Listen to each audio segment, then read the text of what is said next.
the University of Kenyatta. Our guest is Professor David Minja, and he's chairman of Department of Public Policy and Administration. Welcome you for our podcast. So, Professor Gintautas Mažeikis, would you like to ask our guest the first question? I would say the last time the topic of African republics, African countries became quite popular in Central Eastern Europe, in our region between Baltic states and Ukraine, because, Moscow started to use the concept of colonialism and post-colonialism for their own purposes. You know that Baltic countries as well consider themselves as colonial and post-colonial in Soviet sense, And there I see some differences of using the same concept and the same philosophy, I would say. How do you think? My first question. No, first question is very simple. How is popular this discourse of anti-colonialism and post-colonialism in Kenya now? Can you describe the situation about this discourse of anti-colonialism and post-colonialism in Kenya? Thank you for having me. The subject of colonialism has always been a very hot subject in Africa, and in particular in Kenya, in the sense that for example, in Kenya and in many African countries, when they got independence, it was never free independence in terms of they were not just given their freedom. They fought for it and people died, families were displaced. And so there are those who think back those years of colonialism and see there is a lot of hatred for the colonizers, in the sense that their people lost land, their people lost lives. And even the aspect of post-colonialism, what now in Kenya perhaps we refer to as post-colonialism, is the fact that even the colonizers continue dominating the countries in some aspects. Of course, it all depends on who colonized which country. For example, if you find the countries colonized by the French, there is still a lot of grip that the French hold on the African countries that they colonized. With the British, there's a bit of easing out and not really forcing their way into those countries, but rather now the Britons and the countries that were colonized by the British are more of cooperators. They cooperate and collaborate in many aspects. However, like our parents now who fought for independence, whenever you talk of Europe, they look at that person who came and oppressed them those days, took away some resources, and also killed their kinsmen. So there is that anger that is there. For example, in Kenya, you'll find that our fathers, those who are still alive, they're still asking for compensation from the British because of the land that they lost and because of the lives that were lost.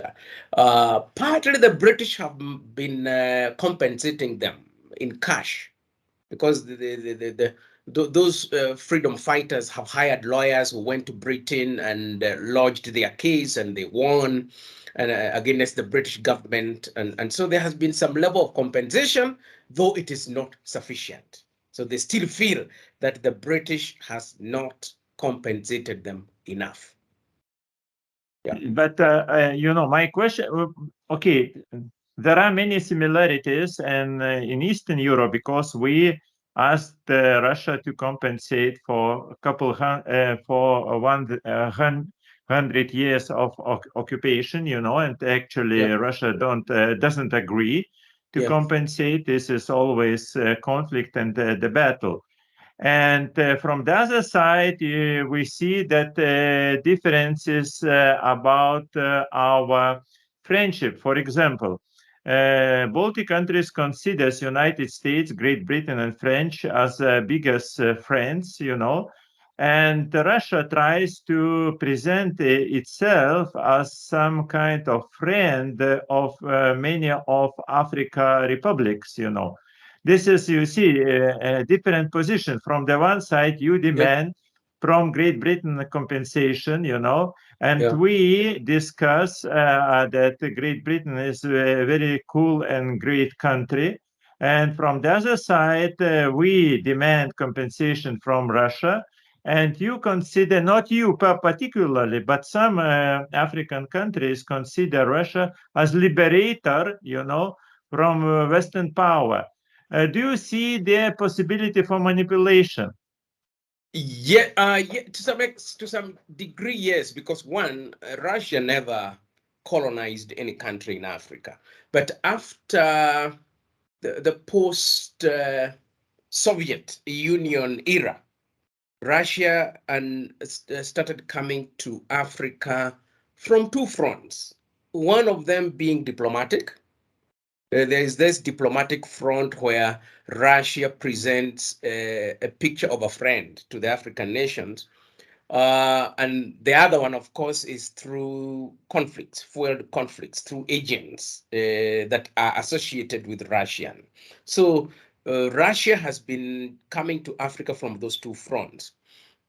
I wouldn't say that in Africa, British government and the US and even France are viewed as enemies in Africa because, for example, in Africa, the greatest aid comes from Britain and US.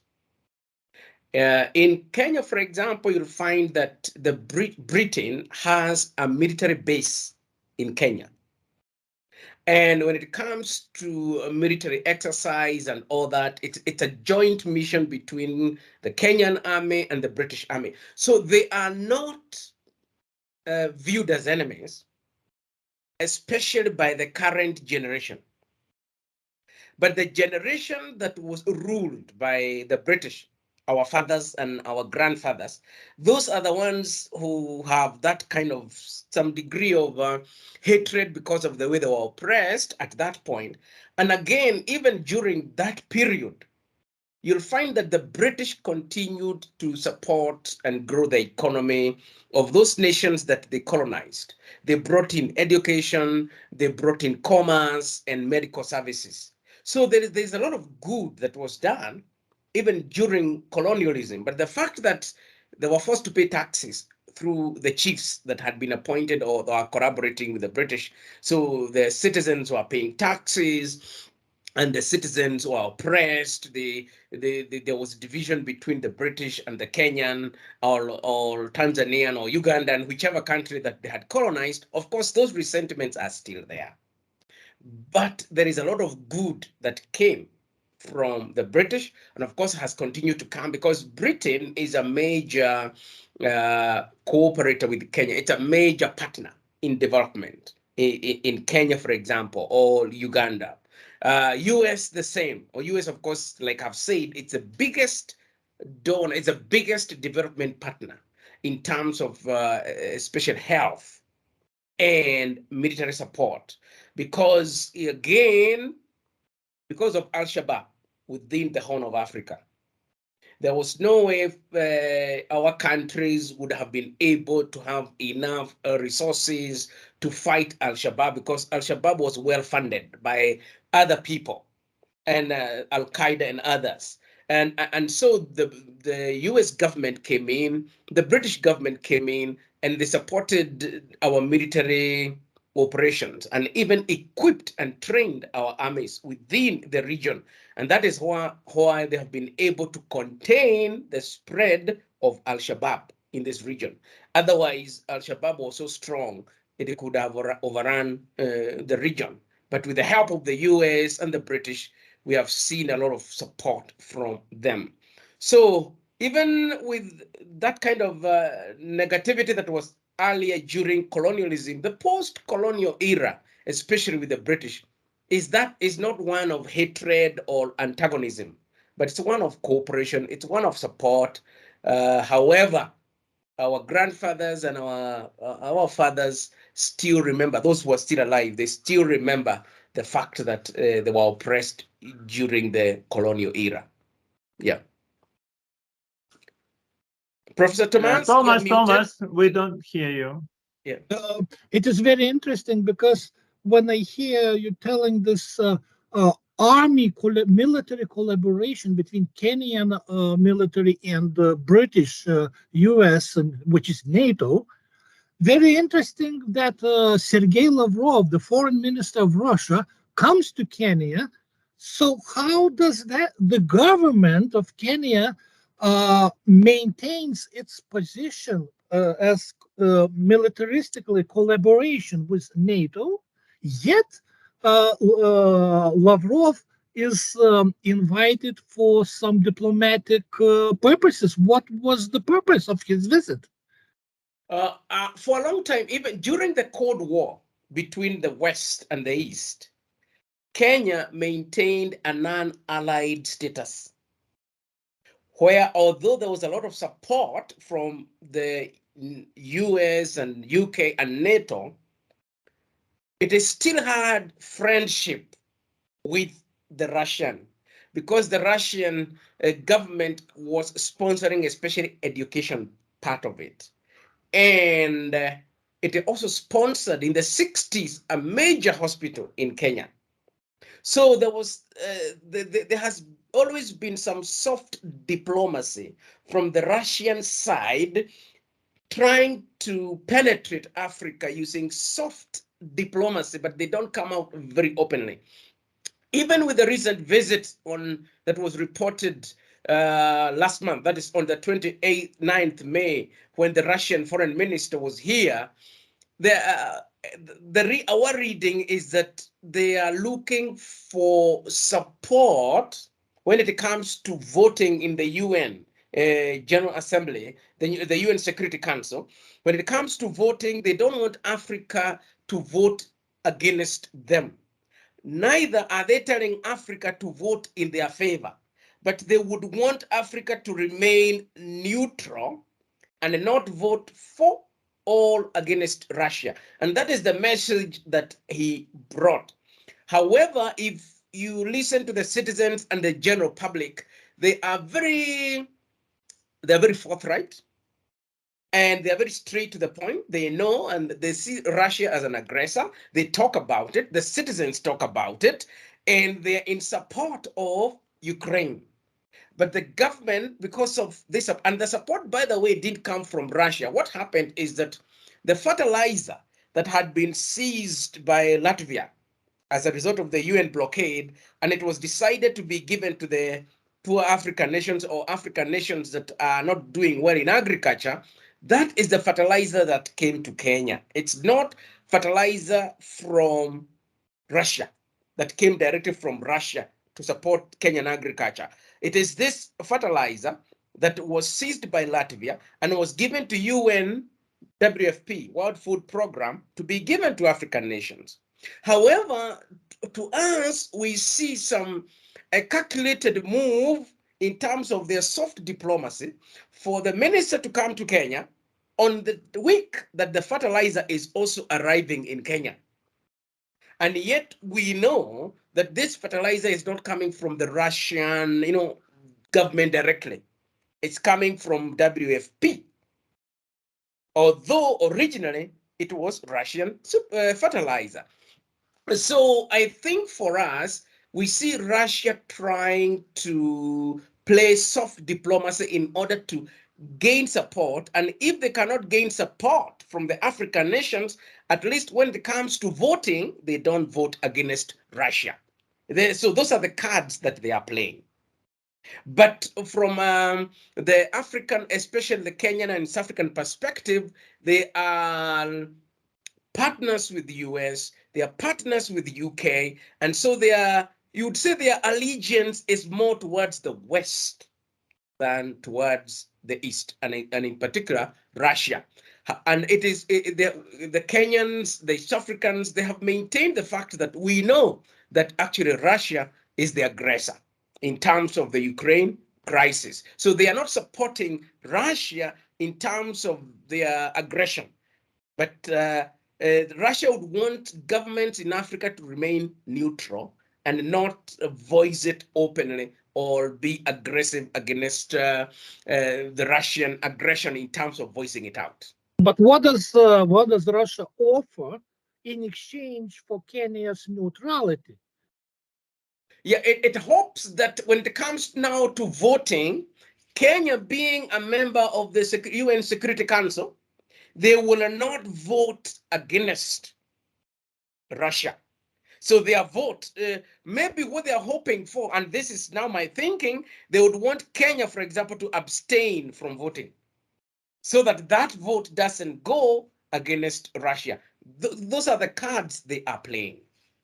But what does Russia offer to Kenya in exchange for its not voting? Well, right now we cannot say there is tangible assistance that Russia is bringing to Kenya, because this fertilizer is from WFP, although originally it was from the Russian oligarch, and then of course it was seized under UN blockade and then brought to Africa. So they want to use this as a way of saying, well, don't be too harsh on us. Now this is Russia. Don't be too harsh on us, because you can see there's some fertilizer coming, and also there is room for more support in future. So Russia would want to paint a picture where it will continue with good relations, because they have their embassy here in Kenya. So they would want to continue having good relations with Kenya, and perhaps impress upon Kenya that they will support them if they continue having good relations. But the bulk of our support, for most African nations, comes from the West. That is clear. We from have Europe and US. Thank you, David. We have in experience of relationships with Russia between Baltic countries, Lithuania, Latvia, Estonia, and Russia more than 2000 in the period of 2000 years, you know. And we remember that ordinary how they act through, first of all, through propaganda that would like to support and be friendly, you know, and so on. And the second, what is important, to buy some oligarchs, not just, you know, to act in some neutral diplomatic way, but as well, in the same time, to try to corrupt some local businessmen, you know, or oligarchs, or to give them better opportunity for business, you know, for oil business or grain business or gas business, metal, you know, to buy or to sell, you know. In this one way, did you hear some kind of information through your newspapers in Kenya about such kind of expectations? Good question. The beauty with it was never made open that the minister was fronting for Russian oligarchs or businesses to come and do business in Kenya. That, even if they discussed, it must have been behind closed door. It must have been closed door discussion. However, in Kenya, there is freedom of media and freedom of expression, and people can say anything against the government because our constitution guarantees us freedom of speech. So if such a thing ever happens, the citizens will be the ones to actually point it out. Even if the government would go into such contracts, the newspapers, the TVs, and even the social media will actually go out and blow it and say, here, we see oligarchs, Russian oligarchs coming to do business in Kenya, and this is wrong. Even this issue of the Russian minister coming to Kenya, it's the newspapers that voiced it out, and they blew it, and they said, here, we see that we don't know why the Russian minister is here to discuss issues of Ukraine crisis, because for us, we know that Russia is the one that attacked Ukraine. So the newspaper was very clear. However, the government didn't come out to support the Russian, because of course they know that the citizens will also counter-respond to that. So we are yet to see if this minister was fronting for Russian businesses. We also know that the Kenyan government is rooting out to start buying tractors from Belarus. And Belarus, again, is closely supporting the Russia in the Ukraine crisis. These things have been pointed out by the newspaper in Kenya. We are yet to see what they want to do as government, but the citizens, as citizens, we are very keen to see what is going to happen. But I know that the citizens are not supporting Russia in the Ukraine crisis. Good answer. Good answer. But I would like to continue the same question, not just about Kenya. It's quite clear. Thank you for explanation. But about larger content in Africa, we heard a lot about paramilitaries or private militaries, troops, Wagner in Africa, in Central African Republic, and so on. Did you hear about this one? And what do you think about this? Yes, actually, there's a lot of discussions in the press about Russia's Wagner group coming to Africa either to support governments that are being destabilized by rebels or funding rebels who are fighting government. So the Wagner group is in those two fronts. In West Africa, it is actually supporting like Mali, Burkina Faso, and others. It's supporting the existing government because they are weak. And rebels, there are people who are against the way they are being governed. And so those governments now seek help from this group, from the mercenaries, from the Wagner group. And in return, of course, they get natural resources, they get minerals and other natural resources. And it is believed that those resources finally end up in the Russian hands and in the Russian government for that matter. So there's a school of thought that thinks that actually even Russia itself uses those paramilitary groups to penetrate in those countries in exchange for minerals. So that is for the supporting the government. That is in, for example, in Central Africa, in Mali, in Burkina Faso, they are seen to be supporting the existing governments in order to fight the rebels in those countries.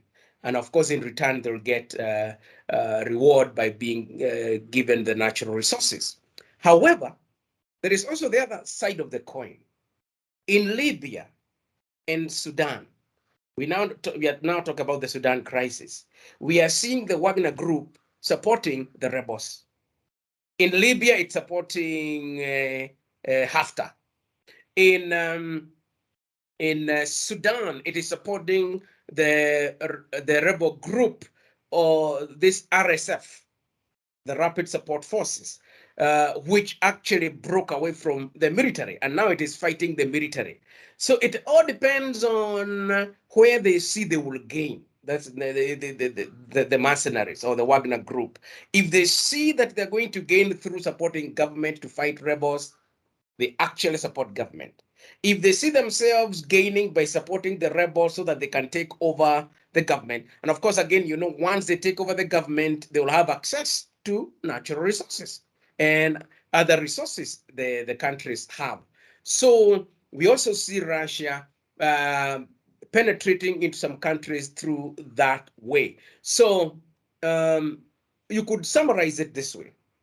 Russia either attempts to enter into Africa through diplomacy, and if they cannot enter through diplomacy, they fuel crisis. They fund groups that will bring uprising, and as a result, they will bring in ammunition, support the rebels, and in the hope that they will take over the government. And once they do that, they will gain through access to natural resources. But Wagner is owned by Prigozhin.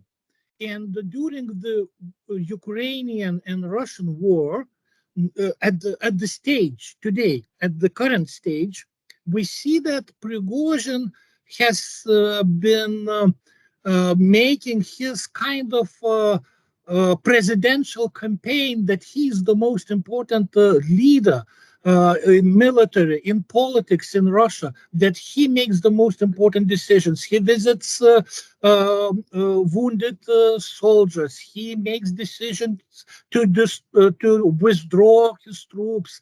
Putin does not visit those places. Prigozhin visits. And the interpretation is that Prigozhin now is running his presidential campaign, kind of. Now, when we are talking about Wagner Group influence in Africa, in various countries, to what extent Prigozhin is in coordination with Putin's circle? To what extent it is Prigozhin's interests to fuel certain conflicts, and to what extent it is really Russia manipulating Wagner Group? What do you think? In Africa, he doesn't come out strongly as a person. What we see is the actions of the group, the Wagner Group. In Africa, what actually we know, and most people know, is actually the Wagner Group, but the person behind it is silent in terms of operations in Africa. So that's how we see it. And even when they operate in Africa, the person who is still at the back of majority of people's minds is Putin, who is the president of Russia, that Putin must be using the Wagner Group to infiltrate Africa. But we don't see any other middle person or a power broker in between Russia and the mercenary group operating in Africa. So from our point of view, we are seeing the mercenaries working in Africa, but we know they are working for Russia. They are proxies for the Russian government and Russian decision makers in order to penetrate into Africa. But we don't see the middle person or the middleman or a power broker in between. From our side, that person is silent. He has not come out openly to show that he is actually the one who is managing and leading the group. We see more of Russia and the mercenaries, but we know the mercenaries are working for the Russians. That's how we see it. So the other question is about China, and Chinese. The same is about China activity in Africa, the growth of China activity in Africa. And the first simple question, do you feel this growth of China activity in Kenya? It's a yes and no. It's although the relationship between China and Kenya is said to be of mutual benefits. However, we know that China, there is an imbalance in terms of mutual benefits in favor of China. China has brought a lot of money to build infrastructure, especially roads and railway network. And Kenyans enjoy the roads and the railway network. However, the debt burden is very huge, to the extent that some time back, even the High Court had to make a determination that the government goes slow in terms of the debt burden, because even the citizens themselves and analysts are making a lot of noise in the country saying we need to manage our debt burden, especially the debt with China, because they're also very expensive. They are at commercial rates. Unlike the loans we get from IMF and the World Bank, the ones from China are more expensive. However, they are easier to get than the ones from the World Bank and IMF because they don't come with conditionalities. And China has been very clear when it came to Africa that we are bringing financial assistance regardless of your governance practice, regardless of how you govern your country. So you find that, especially in the former regime, they easily decided to go to China because the conditionalities were few. instead of going the way of the World Bank and IMF. So I would say that there have been some benefits in terms of infrastructure. Actually, some places that were never accessible in the country today, they are accessible. They have good roads, tarmac roads, and that has kick-started commerce, especially farming in the rural areas, and also business. So there is a positive side of it. However, we know that China has benefited more in terms of raw materials. Something else that analysts have always been criticizing from China is the fact that they get the contract and then they bring the raw materials to build those roads or railways instead of using the local raw materials. For example, cement and those kinds of other materials, or even steel, which is also manufactured here. So China has an upper hand in this game. However, I think they argue that when you're weak, if you're given a bowl of soup by someone who will also take a pint of blood from you, you'll agree because you don't want to die. So that has been the scenario in the Kenyan context. Yeah. And why? Okay, Kenya, as I know, is quite active member of African Union. You know, African Countries Union. I don't remember exactly the title of this union. Yeah, but African Union. African Union. And my question is, does African Union imagine itself some kind as a European Union or differently in future? Yeah, actually, if you look at the Africa Agenda 63, envisions a stronger union, a stronger coalition. Because what happens with African Union is that it's a union made up of fragmented nations. Fragmented in the sense that doesn't bring those economies, small economies together. Those small economies are still trading with Asian countries, China, US, European, South American countries. So we do not have a common market. And that is a big disadvantage. However, the blueprint is clear. We want to have an African Union that almost resembles the European Union in terms of administration, in terms of bringing resources together, building each other, but we have not yet reached there. I wouldn't say that all is lost because African Union, at least in the area of governance, it is very keen in terms of trying to improve governance in every member state. There is even what we call Africa peer review mechanism, where African Union sends reviewers from one country to go and review another country and see how they are practicing governance, whether there are weaknesses in their governance system. So we are hopeful that African countries are going to continually improve their governance. However, on the side of economics, which is very key, we still see fragmented nations, fragmented states. And yet the original aim was to come up with a single market that would serve all the African nations so that people or nations trade amongst themselves. What we need to see more within the African Union is intra-Africa trade, because that is what will help these countries grow economically. African Union is also very instrumental in terms of bringing peace in those countries that have conflicts. And Kenya, being a fairly stable country, has been used by the African Union to negotiate for peace. Actually, the other month, they were supposed to go and discuss with the two warring factions in Sudan, but it became impossible because of the escalation of crisis. So that never happened. But Kenya had been sent by the African Union to go and try and broker peace.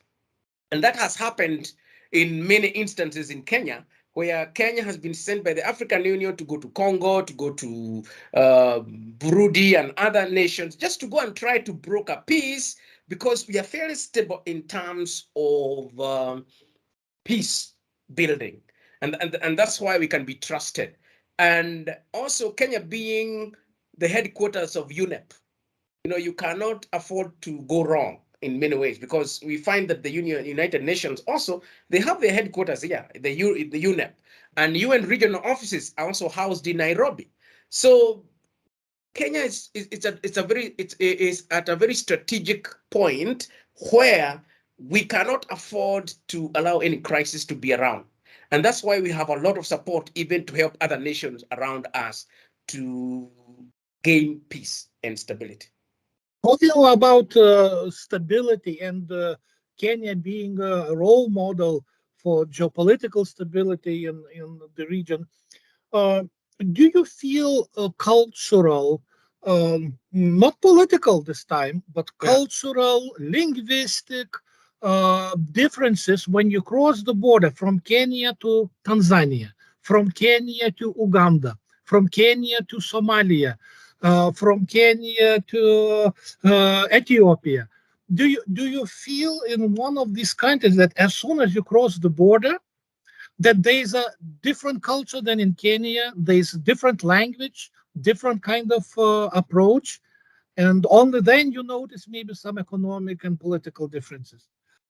And by the way, when we talk about the East African community, and Kenya was very instrumental in bringing the seven nations that form the East African community. Kenya was very instrumental. One common thing about those nations is the use of Kiswahili, which is a common language across 5 of those 7 nations. And it was deliberate that when East African community was formed, one of the fundamental things was to have a common language, because when a language is common, it brings people together. That being the case, then, if a Kenyan travels to Tanzania or Uganda or Rwanda or Burundi, those 5 nations, you just feel like you're in Kenya. Actually, or Congo, even Congo now, Congo is fronting to join the East African community. They are not part of East African community because they were also colonized by the French. Originally, this community was started by the countries that were colonized by the British, but now the French countries, the countries that were colonized by the French are also joining. So even Congo has a unique Kiswahili language, and therefore we are able to communicate to one another in a way. However, things are different when you go to Ethiopia, because we don't have a common language. Although the tribal groups along the border speak the same language, you find that there is some bit of distance between perhaps a Kenyan traveling to Ethiopia. However, there are those discussions underway that Ethiopia, Somalia, they also want to be part of the East African community, because that will bring a lot of strength. If you go to Somalia, for example, Somalia speaks Somali language. In Kenya, a third on the Eastern Bloc, the tribes there speak Somali language. Actually, those 2 parts were separated by the colonialists. Before the British came, they were one nation, they were one language. But because of the boundaries, the way they were set, half of the Somalis belonged to Kenya, but they speak the same language. They have relatives, just like the Ukrainian, Russians. You have some Russians, they speak Russian language in Ukraine, and those who speak Russian language in Russia. So it's the same case with Kenya and Somalia. So when I go to Somalia again, especially if you are of Somali origin, you feel that you are at home, unless you are from another different speaking community. So I would say that out of the 7 countries that form the East African community, only about 2 where you'll feel a bit different because they don't speak Kiswahili. South Sudan, a bit of Ethiopia. So those ones you may feel a bit different, but there's no hostility. You'll still go there. If you want to work, you'll work. You'll find Kenyans working, for example, in South Sudan. Actually, there are many working there, and Kenyans working in Somalia. In Ethiopia, Ethiopia is a closed economy. You remember also where they're coming from. They used to be communists. So there is that closeness. So it's still a closed economy. People have not, other nations have not infiltrated or gone to do commerce there, but you'll find a few people there. But it's opening up, I would say. But once the language becomes uniform, there's even a discussion at AU level, African Union level, to see how Swahili can be an African language for the entire Africa. And if that again happens, that will have formed the whole of Africa like one nation in terms of language. Yeah. Why do you, if there is African Union and you try to build, more stronger union and to find not only language, but as well cultural, political, and economical similarities or even a common market, the question is, why do you need Chinese money, China money? Why could you not fund yourself? What, for example, Baltic countries as members of a European Union, ordinarily we ask money from EU banks, not from China. Never asked from China money. Never it happened. Yeah. That's the question. Why Africa countries don't do in this one way. Okay. One of the things that you will find within Africa is that the level of poverty is very high. So the amount of savings that would be saved by nations in order to build a big kitty for the African Development Bank, because we have African Development Bank, but that African Development Bank gets some of its support from EU and U.S.A. and others. So it's not internally generated funds within Africa. So the level of poverty is what makes African countries actually go out of Africa to borrow from China and other nations. Number two, Africa is rich in resources, but the governance for most countries is very poor governance. And whenever you find poor governance in a country, then corruption is very high. Misuse of resources and money is very high. So again, the nation ends up being poor, not because it doesn't have natural resources, but the stewardship of those resources is terrible, is poor. And that is the greatest undoing in Africa: poor governance and poverty.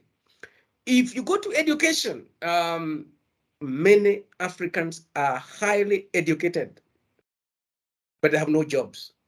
People with master's degrees, PhDs, looking for jobs because the economies are small and the level of corruption is very high. So the economy is not growing to generate jobs.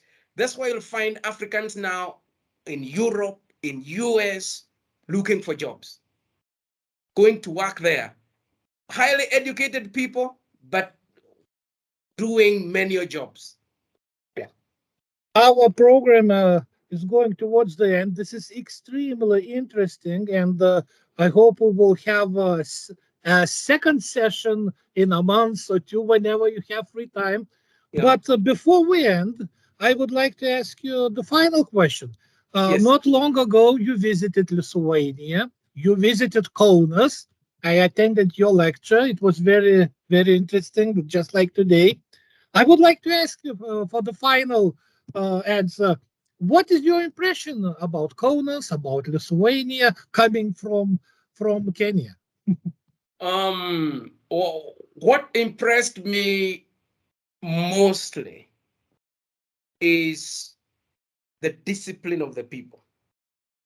Like traffic. I used to have someone who was driving me around, and I found there was good culture in terms of how people behave on the roads. In Kenya, people are very aggressive, very aggressive.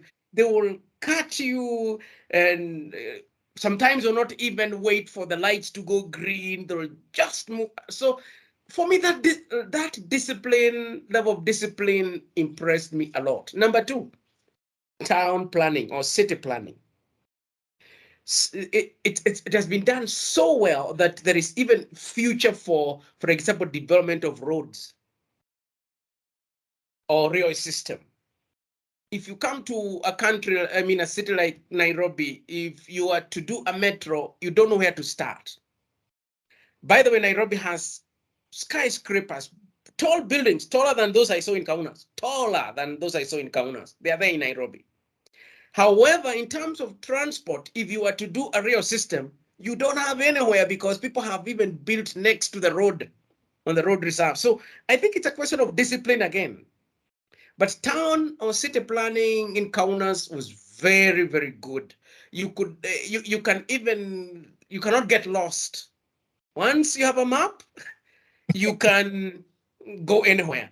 You come to Nairobi, you don't have someone, a guide, you'll get lost because it's a big city, but with so many corners, so many buildings, they tell you turn left, you don't know which left to turn because there could be three left turns. So you can get lost and confused. So I was so impressed by those two things, town planning and the culture, the discipline that the people have. Roads, I see them like in Nairobi, the same roads, the level of roads I saw there, you'll find them especially near Nairobi and within its environs. The road system is fairly almost the same. Yeah. And when we Lithuanians go to Sweden, we say, oh my goodness, how Swedish are disciplined. And we Lithuanians are so disorganized. So thank you for your impressions. Thank you, David. It was